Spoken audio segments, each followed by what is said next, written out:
Nosotros sabemos cómo sacar a México de la decadencia. Va a depender de ti. Tenemos proyecto. 1. Rescatemos al Estado. El Estado está convertido en un comité al servicio de unos cuantos. En sentido estricto, hablando con la verdad, en México no hay democracia, porque la democracia es el gobierno del pueblo y para el pueblo. Lo que hay es una oligarquía, que significa el gobierno al servicio de unos pocos. Si hacemos valer la Constitución, sobre todo el artículo 27, vamos a poder rescatar bienes de la nación y del pueblo que se han entregado de manera ilegal a particulares, a nacionales y extranjeros. De Salinas a Fox entregaron 25 millones de hectáreas del territorio nacional a empresas mineras, sobre todo extranjeras, para la explotación del oro, de la plata, del cobre. Es decir, entregaron el 12% del territorio nacional.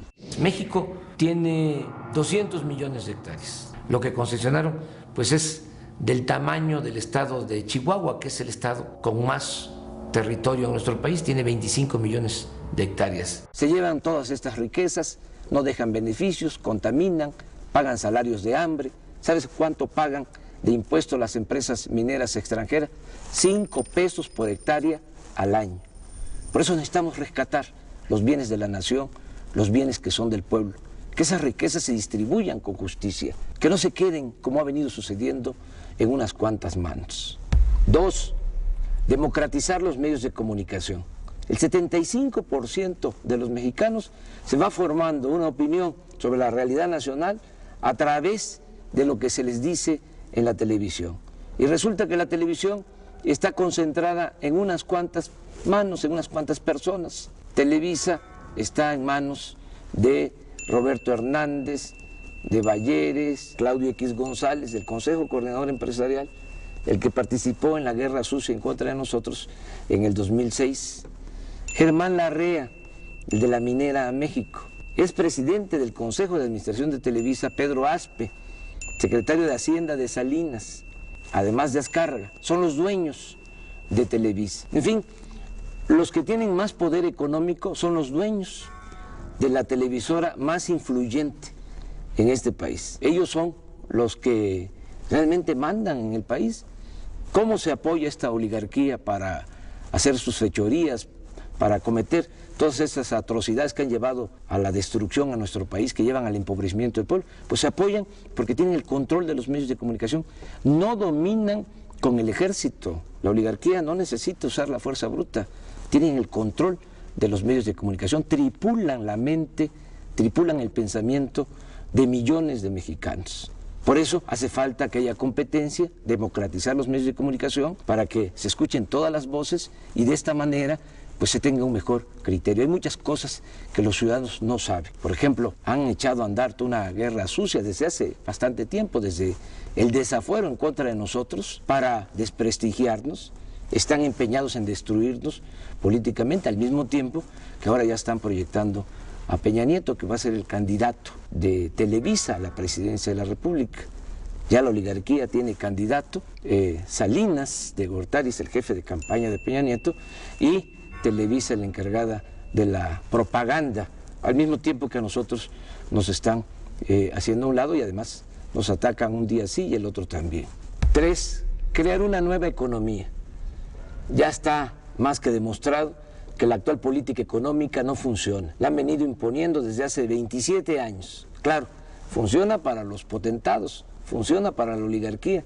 A ellos les ha ido muy bien, por eso no quieren que haya un cambio en materia de política económica, porque aunque le vaya mal al pueblo, aunque le vaya mal al país, a ellos siempre les va bien. Pero para la mayoría de los mexicanos, la política económica ha sido realmente un desastre. No ha habido crecimiento en la economía, no se han generado empleos. México se convirtió en el país del mundo que más mano de obra exporta al extranjero. La gente por necesidad tiene que abandonar el país porque aquí no hay oportunidades de trabajo. ¿A qué no sabes que el año pasado, de los 152 países del mundo, México ocupó el lugar 143 en crecimiento económico? Es decir, estuvimos entre las 9 peores economías del mundo. El año pasado también México fue el país de América con menos crecimiento económico y aunque parezca increíble, estuvimos abajo de Haití en cuanto a crecimiento económico. Y aún así no quieren cambiar la política económica. ¿Qué proponemos? Impulsar actividades productivas, crear empleos, rescatar al campo del abandono, apoyar a los productores, ejidatarios, pequeños propietarios, lograr la autosuficiencia alimentaria, también desarrollar todo el sector energético. Es un absurdo que estemos vendiendo petróleo crudo en el extranjero y estemos comprando gasolinas o otros derivados. Es como si vendiéramos naranja y compráramos jugo de naranja. Tenemos que producir aquí las gasolinas, hacer las refinerías que hacen falta, fortalecer la industria petroquímica, todo esto para generar empleos en el país. No olvidemos, si hay producción hay empleo, hay bienestar, hay mercado, hay circulante, somos un país fuerte, soberano. 4. Combatir las prácticas monopólicas, que se cumpla lo que establece la Constitución en su artículo 28, que no haya monopolios que abusen y que den precios exagerados, que afecten a los consumidores, como sucede en el país. Hay un grupo de monopolios vinculados al poder que tienen protección y que abusan de los consumidores. Nosotros los mexicanos tenemos que pagar porque existen estos monopolios, porque no hay competencia, más por los bienes y servicios que consumimos. Pagamos 3 veces más por el cemento que lo que pagan los estadounidenses. Los mexicanos pagamos también mucho más por el teléfono, por la luz, por tarjetas de crédito, por créditos hipotecarios, por el servicio de internet, y todo porque existen los monopolios. Y hacemos la comparación con Estados Unidos, cuando allá el salario mínimo es 10 veces superior al salario mínimo en nuestro país. No es justo que estemos pagando precios exagerados por la existencia de estos monopolios. 5. Abolir los privilegios fiscales. Es una gran injusticia el que los de mero arriba no paguen impuestos o cuando los pagan se les devuelve. Ya quedó demostrado, hasta el mismo Calderón lo tuvo que reconocer, que en el 2008, por ejemplo, 400 grandes empresas, las 400 más grandes corporaciones del país, empresariales y financieras, obtuvieron ingresos por 5 billones de pesos. Estamos hablando de la mitad del Producto Interno Bruto, de la mitad de la riqueza que se generó en ese año en el país. Esto también demuestra cómo se concentra el ingreso, cómo se concentra la riqueza en unas cuantas manos, en unas cuantas corporaciones en nuestro país. ¿Cuánto pagaron de impuestos? El 1.7% de sus ingresos. Cuando un trabajador asalariado, un profesionista, un pequeño, mediano empresario, pequeño, mediano comerciante, paga hasta el 30% de impuestos sobre la renta. Que se termine con la llamada consolidación fiscal, con el hecho de que las operaciones millonarias en la Bolsa de Valores pues no pagan impuestos. Entonces, que se terminen con todos estos privilegios fiscales, que se cumpla lo que establece la Constitución, que los impuestos se cobren de manera progresiva, que pague más el que tiene más. Eso es justicia fiscal. 6. Austeridad republicana. Le cuesta mucho al pueblo mantener al gobierno. Es un gobierno mantenido y bueno para nada. No puede haber un gobierno rico con pueblo pobre. Es mucho el dinero del presupuesto que se destina a pagar sueldos elevadísimos a los altos funcionarios públicos. Y no solo sueldos, tienen atención médica privada, cajas de ahorro, muchas prestaciones. Cuesta 1.500 millones de pesos mantener toda la flotilla de aviones y de helicópteros de los altos funcionarios públicos. No puede ser que haya sueldos de 600,000 pesos mensuales, es un insulto. Hay que hacer un ajuste. Estamos proponiendo un plan de austeridad republicana para ahorrar 200,000 millones de pesos en el presupuesto y destinar estos fondos al desarrollo económico y a garantizar el bienestar de la gente. Juárez decía que los funcionarios tenían que aprender a vivir en la justa medianía. 7. Fortalecer el sector energético. Todavía es tiempo de convertir al sector energético en palanca del desarrollo nacional, utilizar bien el petróleo, utilizar bien la industria eléctrica, todo lo que tiene que ver con el gas, que es tan importante. En el caso del petróleo, pues hay que explotarlo de manera racional. Como se han dedicado nada más a extraer petróleo para vender petróleo crudo al extranjero, ahora tenemos ya una crisis por falta de producción de petróleo. En el 2004, durante el gobierno de Fox, se alcanzó una producción petrolera de 3.400.000 barriles diarios. El año pasado ya la producción fue de 2.600.000 barriles. Es decir, en muy poco tiempo, estamos hablando de 4 o 5 años, se cayó la producción en 800.000 barriles diarios. Si sigue esta tendencia, en 3 o 4 años más vamos a estar produciendo 2 millones de barriles diarios. Y esto es muy grave porque entonces ya no vamos a tener excedentes. Eso es lo que necesitamos para nuestro consumo interno. Pero por si fuese poco, vamos a tener que seguir vendiendo petróleo crudo porque no tenemos refinerías en el país. Vamos a tener que seguir comprando la gasolina en el extranjero. Por eso es urgente destinar recursos a la exploración. Y no hace falta ir a las aguas profundas. En aguas someras, en los litorales de Veracruz, de Tabasco, de Campeche, hay petróleo suficiente, pero hay que invertir en exploración. Hace falta también ya decidirse a construir en serio las 3 o 4 refinerías que hacen falta para dejar de comprar la gasolina en el extranjero.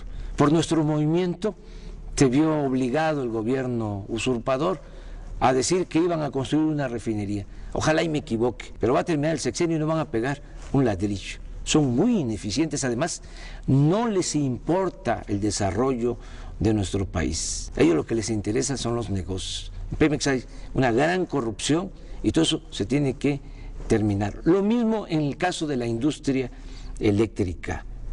Hay que revisar todos esos contratos que han entregado a empresas extranjeras para instalar plantas de generación de energía eléctrica en nuestro país. Estamos pagando la luz a precios muy elevados porque la Comisión Federal de Electricidad está comprando toda la energía eléctrica a empresas extranjeras. El 40% de la luz que consumimos ya se está comprando a empresas extranjeras. 8. Alcanzar la soberanía alimentaria. Tenemos que producir los alimentos que consumimos, dejar de comprar maíz, frijol, arroz, leche, carne de cerdo, carne de res, desechos de pollo en el extranjero. Es un absurdo que se haya abandonado el campo y que no estemos produciendo lo que consumimos. El año pasado, a pesar de la recesión económica, se tuvieron que destinar 16.000 millones de dólares para comprar alimentos en el extranjero, cuando podríamos estarlos produciendo en nuestro país, además generando empleos, evitando de que la gente tenga que irse a buscar trabajo a Estados Unidos. Se está despoblando el campo. También tenemos que apoyar la producción de autoconsumo. Millones de campesinos pobres, indígenas, viven de lo que producen, de la economía de autoconsumo. Hay que apoyarlos, ayudarlos a que sigan produciendo maíz, sobre todo, que es la base de la alimentación, y no al maíz transgénico. 9. Establecer el estado de bienestar, que se garantice la seguridad, el bienestar del mexicano, desde que nace hasta que muere, desde la cuna hasta la tumba. Ese es un ideal, se puede lograr. Hay que empezar por garantizar el derecho de los adultos mayores a una pensión justa. El estado de bienestar en Europa, por ejemplo, significa que a partir de los 65 años ya reciben en algunos países hasta 30,000 pesos mensuales de pensión. Eso es estado de bienestar. Nosotros tenemos que garantizar eso. Tiene que haber pensión universal para todos los adultos mayores. Tiene que haber becas de apoyo a todas las personas con discapacidad. Tiene que garantizarse la atención médica y los medicamentos gratuitos. Hacer valer lo que establece la Constitución, el derecho del pueblo a la salud. Y desde luego tiene que garantizarse el derecho a la educación. Que no se queden los jóvenes sin la posibilidad de estudiar, que no importe la condición económica, social de los padres, para que los jóvenes puedan tener acceso a la educación. No lo que ha venido sucediendo, que cada año rechazan a 300,000 jóvenes con el pretexto de que no pasan el examen de admisión en las universidades públicas, cuando la verdad es que no hay presupuesto, no hay espacio y por eso los están excluyendo. ¿Qué planteamos nosotros? Que todos los jóvenes tengan posibilidad de estudiar. 100% de inscripción en las escuelas públicas. Es mejor tener a los jóvenes estudiando que tenerlos en la calle. Ahora todo el mundo se rasga las vestiduras por esta situación de inseguridad y de violencia que desgraciadamente se está padeciendo, pero hay que entender por qué llegamos a estos extremos. En 27, 28 años no ha habido crecimiento económico, no hay empleo, sobre todo se les cerró las puertas a los jóvenes que no tienen posibilidad ni de trabajo ni de estudio. Está demostrado que no basta para enfrentar el problema de la inseguridad y de la violencia el usar al ejército, la mano dura, penas más severas. Hay que entender que la paz y la tranquilidad son frutos de la justicia. 10. Promover una nueva corriente de pensamiento, en donde lo más importante sean los valores.